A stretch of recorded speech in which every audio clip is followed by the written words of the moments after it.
Welcome back, everybody. We're going to now start discussing Chapter 5, which is based off of gas laws, and this is going to be video lecture number 1. So related to gas laws, the first thing that we want to kind of discuss is what pressure is. Pressure is, by definition, force per area, a unit of area for that. So, for example, pounds per square inch is a good example of that. Gas molecules are going to fill a container with this, but when they're going to collide with each other, but more importantly, collide with the container walls. Colliding with the container walls is how pressure technically is developed in these situations, and those collisions are going to be a force themselves. And then the container itself is going to have an area, meaning if it hits a wall, it's like a length by width area actually that it has, and so therefore, amount of force over a given area is what we'd use for that. Now, how they actually measure the pressure is through using a device called a barometer. A barometer is, you've heard maybe the term barometric pressure when they talk about the weather and how the air pressure around us is related to the weather. Using a barometer, that's how that actually works. So what a barometer actually is, it looks like this device right here, where you have this long, skinny tube that's filled with mercury, and there's a reservoir where the pressure from the atmosphere is pushing down on this mercury, which is then feeding it up this tube. So the distance, if we are at sea level from the base of the mercury in the reservoir to the height of this tube right here, would represent 760 millimeters of mercury. So this is one of the standards that we have when we said that if we are at sea level, we are at 1 atmosphere of pressure, 1 ATM, and that is equivalent to 760 millimeters of mercury. So those two are going to be equal to each other with this. Now, one device that we could potentially use to measure the pressure around us is what's referred to as a manometer. And a manometer works when you have a gas and you have an opening right here. So the air pressure from around us is pushing down on this mercury right in this point right here. Well, this gas is pushing against the mercury in this position right here. So if I'm looking at these, you see that these heights are not the same. So since these heights are not the same, that means that the pressure within here is not equal to the pressure within here. So which one is applying more force to the liquid? Is it the higher one or is it the lower one? The lower one applies more force. That means that the outside air pressure is greater than the pressure from this gas, and it's going to be greater by a millimeter distance between here and here. So you can technically use a formula for that. So H is how much lower the pressure inside is versus the outside, because the lower it is, the greater the pressure is going to be, no matter what the source it comes from. So in this particular example, the gas pressure, if we were trying to figure out what it would be, you would take the atmospheric pressure that they would give you in millimeters of mercury, and then you just subtract the height in millimeters, the difference between here versus here, to solve for that. Now, to look at a reverse example, so let's say we have the same pressure from the atmosphere pushing down on this, but we have a new gas. Notice how this one is lower than this one. So that means that this one's actually giving a greater pressure than the atmosphere itself. So the formula is slightly changed in this case because you're going to be adding it. So the gas pressure will be the atmospheric pressure that we have, and then you're adding this distance right here, this difference, height in mercuries, to then solve for the pressure itself. So what are the units of pressure that you'd be probably familiar with this? Okay, so 1 atmosphere is equivalent to 760 millimeters of mercury. 1 millimeter of mercury is also equal to 1 torr, so which means that it's also equal to 760 millimeters of mercury. 1 ATM is also equivalent to 101.325 kilopascals, so that's like 1,000 pascals. And you just need to have the ability to kind of convert from one to another. When you are given a pressure, you can convert it from one to another just using simple dimensional analysis with that. So like, for example, we have one that says, what is 720 millimeters of mercury in kPa? So if I'm doing this, I'm going to start with my given. which is 724 millimeters of mercury. And we're going to multiply this by the standards. Well, the standards are 101.325 kPa and 760. So we would have 760 on the bottom, so the millimeters of mercury will cancel. And we have 101.325 kPa on top. That's going to convert it into our second unit. So you would take 720 times 101.325, and then you divide it by 760. Seeing that 724 is less than 760, then my final answer must be less than 101.325. So if I do this in my calculator, 101.325, and then divided by 760, I'm going to get an answer of 96.5 kPa. This is 3 sig figs. This is 3 sig figs. My final answer will be 3 sig figs to that. So whatever the given is, you need to make sure that you match your final answer in the correct number of sig figs. Now, when you do these conversions in AP, we always recommend that you kind of focus on using this as your primary unit of pressure, ATM. And why that's so easy to use is because if you divide anything that you have by their standards, it converts it to ATM because every one of these is set equal to 1 atmosphere in this situation. So what I mean by that is this. If you have 724 millimeters of mercury, and if we convert it to the standard ATM, all you have to do is take the given number, 724, and divide it by the standard, which is 760. So if you do that, 724 divided by 760, I get 0.953 ATM. So this right here is probably going to be one of the most important unit conversions that you're going to be doing this year. Is just like if you just divide it by the standards and divide any of these by their standards, it always will convert it to ATM. So kind of keep that in mind. Remember, as we said in this particular example, 1 millimeter of mercury is equivalent to 1 torr. So if I have 724, then I know that I have 724 torr as well. All right. So now we've covered that. Let's get into the gas laws, introduction of the gas laws themselves.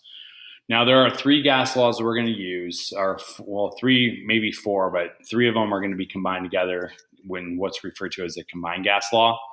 But the most important, just speaking from experience with AP, the most important gas law you'd probably be using in this chapter is going to be the ideal gas law, which we call it PIVNERT. We're going to get into that soon enough with this. So starting from the top, the first one they have is what's referred to as Boyle's Law. So Boyle's Law is the relationship between pressure and volume and how those two are inversely related. So what does that mean? When one goes up, the other is going to go down and vice versa. So technically you can graph the product of pressure times the volume, and it's going to create a straight line curve with a slope of K. But the main thing you need to focus on is the fact that as one goes up, the other is going to be going down in those situations. So the formula that you would use for this, and I believe the only formula they give you is the combined gas law, but we're going to see how you can use the combined gas law to solve for any individual law as we go through these examples with this. So you'll see what I mean here soon enough. But in this particular case, it's PV equals PV.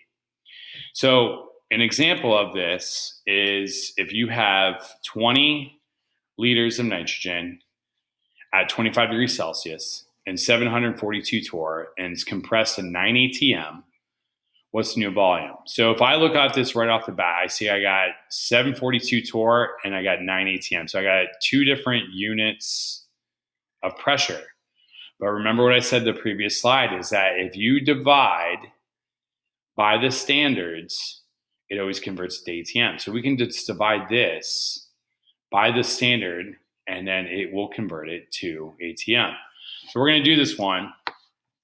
First thing I would tell you to do is go ahead and divide this by 760. When you divide that by 760, this is now going to convert this into ATM. So if I do 742 divided by 760, I get 0.976 ATM. So in this particular instance, 20.5 liters is the volume times its pressure, 0.976 ATM. And we're going to set this here. We're trying to figure out, well, what's this new volume going to be if we increase the temperature, the pressure to 9.8 ATM? Well, you could almost do this problem without even using a calculator or get a rough estimate of what it's going to be. Because if you see this, the pressure increases by 10 times the amount. So if the pressure increases by 10 times the amount, that means the volume is going to decrease by roughly 10 times the amount. So I'm going to, in my calculator, do 20.5 times 0.976, enter, and then divide both sides by 9.8. So 9.8, 9.8, these cancel, and that's going to isolate my volume. So 20.5 times 0.976, and I'm going to divide that by 9.8.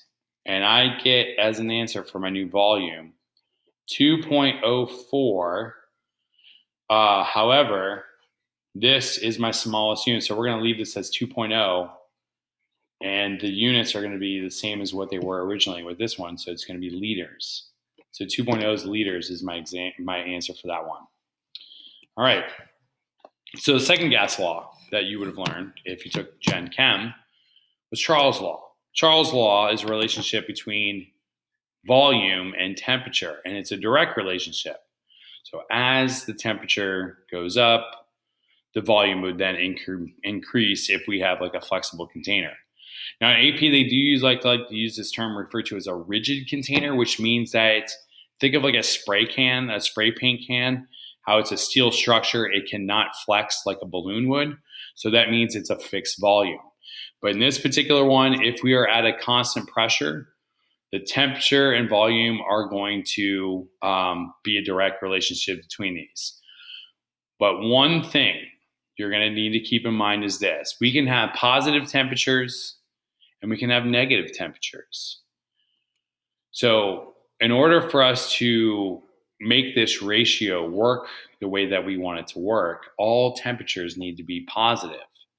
So in order to fix that situation, we need to convert our Celsius temperature into Kelvin by adding a particular number to it. And what that number is, if you notice in this particular graph right here, and I have these four gases, and as I decrease the volume, get it smaller and smaller and smaller, because volume is going to increase going this way, and you see that these gases start to deviate, but they are going to converge on this particular point right here. And the significance of that number right there is what's referred to as absolute zero.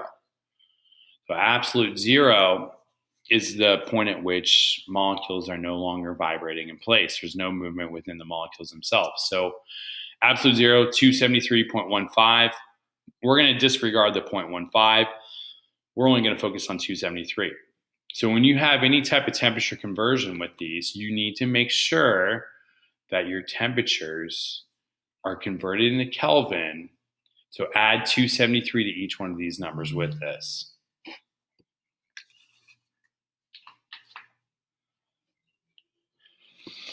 So taking a look at this example,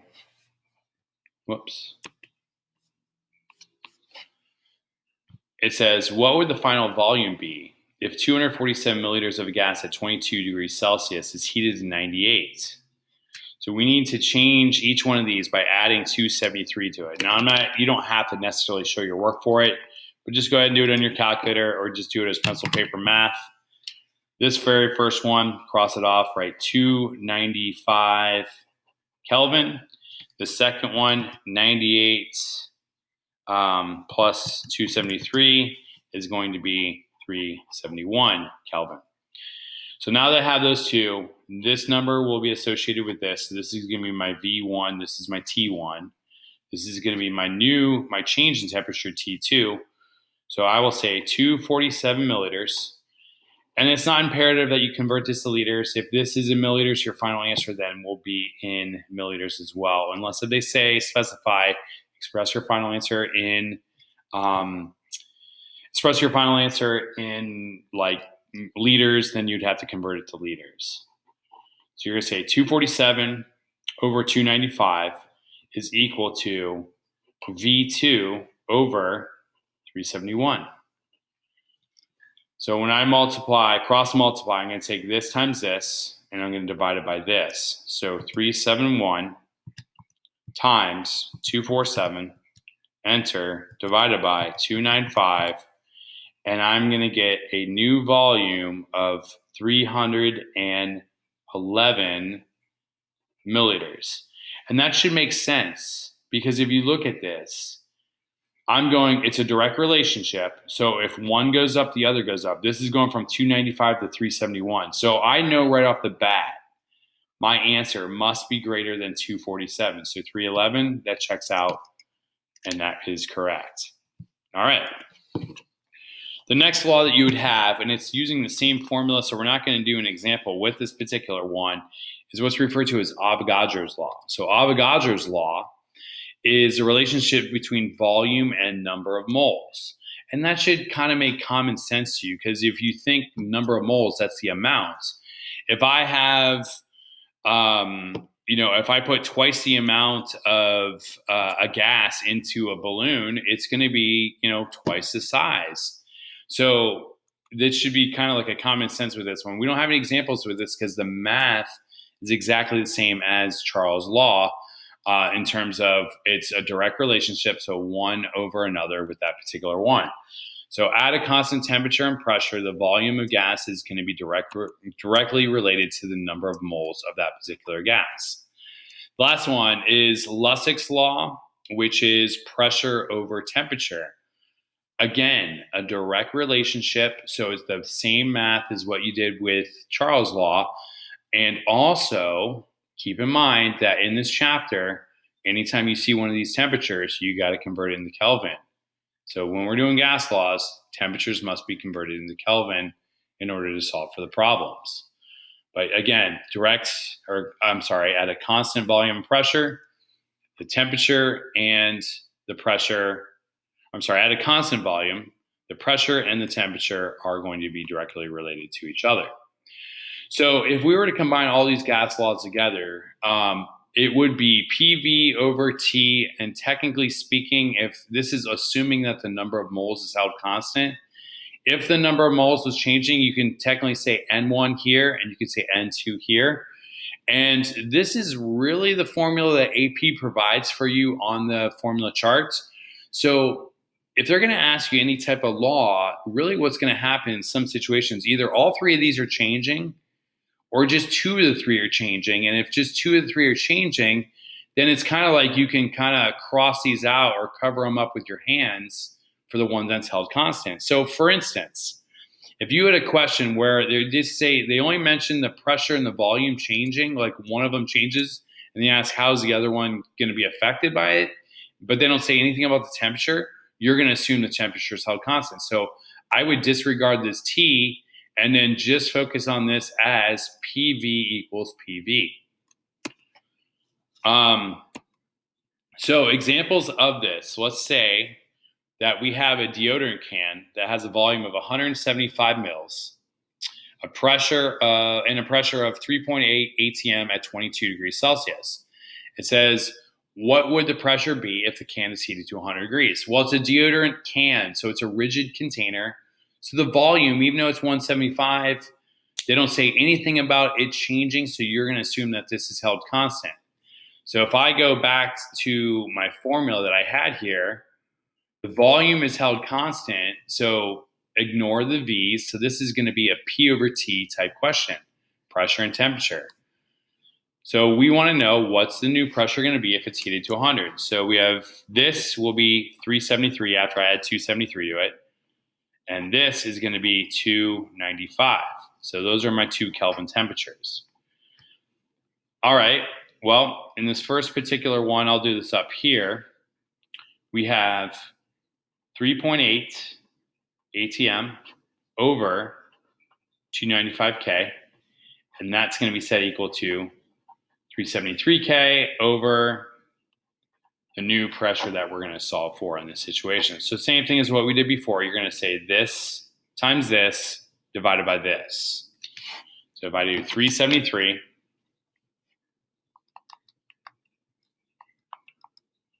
times 3.8 divided by 295, I'm going to get a new pressure of 4.8 ATM. All right, there's no unit conversions that we need to do, anything like that, but it says, here's the second follow-up question. It says, what volume of gas could the can release at 22 degrees Celsius and 743 torque? All right, well now they're talking about changing the temperature, changing the pressure, and they want to know what volume of gas would it actually release in this situation. So in this particular one, actually, if I'm taking a look at this, you know what? The temperature is not changing because it was originally 22 degrees Celsius. So it's going to be 295K. So this is not changing, but we have 3.8 torque here and you have 743 torque here. So in order to make this ATM, make it easiest, divide by the standard. The standard is 760. So that's going to be a little less than 1. So entering that, I get 0.978 ATM. All right. We have 3.8 ATM. We have 0.978 ATM. We have an original volume of this, and they want to know what new volume of gas would it release if we were to press down on the nozzle with this. So what I would do, this is now a pressure and volume situation. So we're going to use PV equals PV. We're ignoring the temperatures because the temperature's not changing. So we would say original pressure 3.8 ATM times 175 milliliters is equal to a new pressure of 0.978 ATM. The pressure is going down, so that means volume must be doing what? Has to go up. So V2, that's what we got to solve for. So we're going to do 3.8 times 175, enter, divided by 0.978, and it's going to give me a new volume of, instead of 175 mils, it's going to be 600 and this is 2 sig figs right here, so final answer needs to be 2 sig figs. So we're going to say 680 milliliters, no decimal point. So that's 2 sig figs. All right. So now that we've kind of covered that, let's move on to the last gas law of the day. And this is probably the most important one that we're going to be learning in this chapter, because more from history, from what we've seen in history's past, I guess you could say, regarding the test. If there's anything that's asked related to gas laws, it's almost always going to be an ideal gas law situation. So the formula, which you will put to memory, is going to be, actually, it's on your table, so you don't technically even have to put it to memory, is PIVNER, PV equals nRT. So P is pressure, V is volume, N is moles, R is what's called the gas law constant, and T is the temperature in Kelvin. So when we use what's called standard conditions, one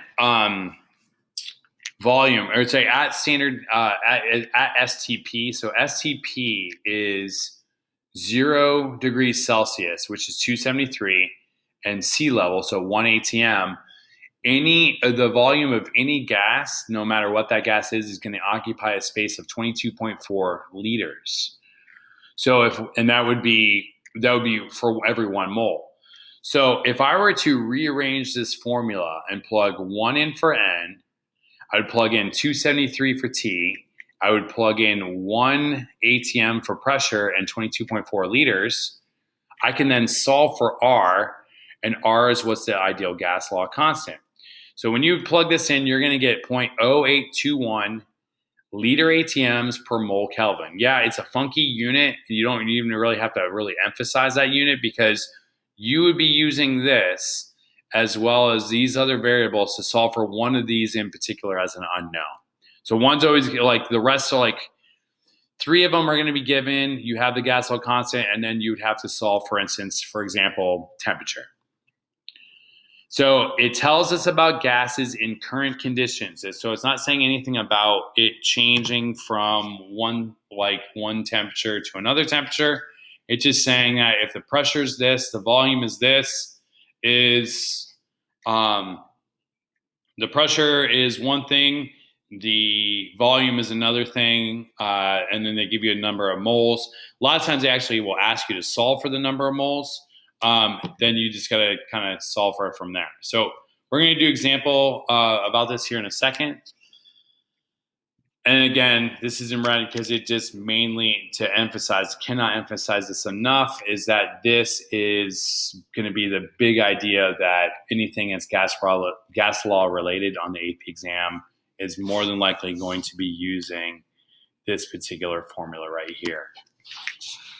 Now, other information about it's an equation of state. That just means it doesn't matter like where you're how you get to the ending point. It's where you're starting versus where you're ending. It's means that like it's just like the difference between one versus another with this. It doesn't matter like what the direct route would be. So, for instance, like if you're going to school.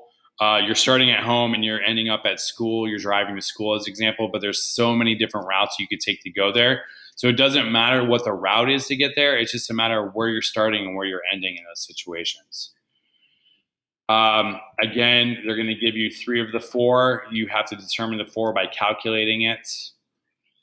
And always we refer to ideal gases. Gases are technically real gases, and ideal gas is a hypothetical situation or substance where it meets all the criteria necessary for us to do calculations easily.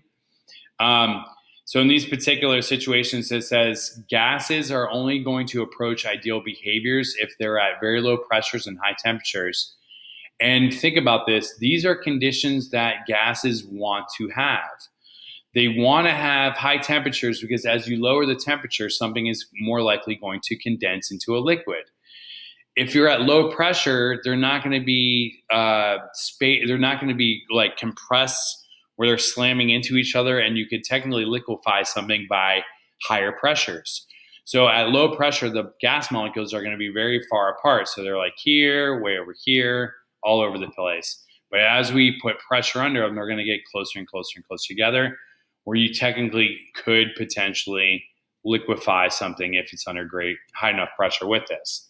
So we're going to be using this law no matter what, unless they would tell us otherwise. They never ask you to do anything involving real gas calculations. So that's a good sigh of relief because they are way more complex than just using PivNert to solve for these questions.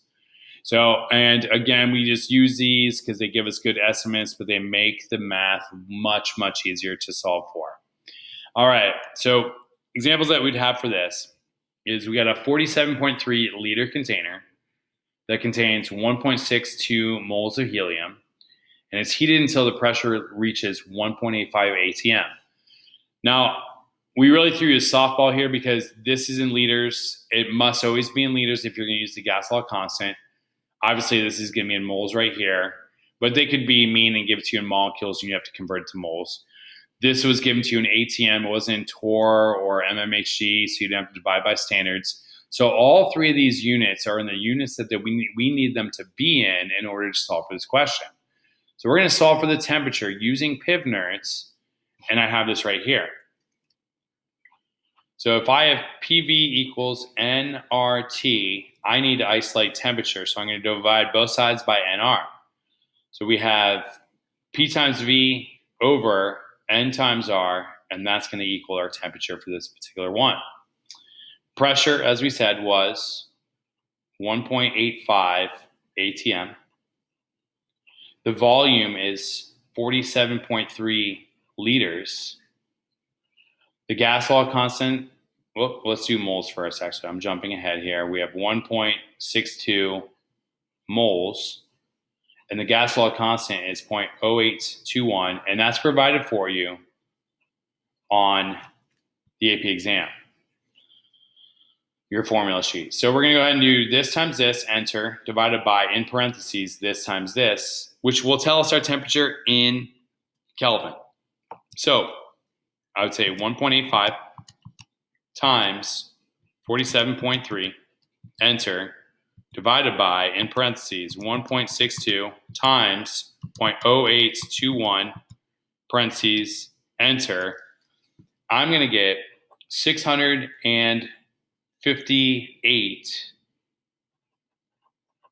Kelvin. Now, what if they said, what's the temperature in Celsius? What do I have to do? Just subtract 273 to that number. So minus 273.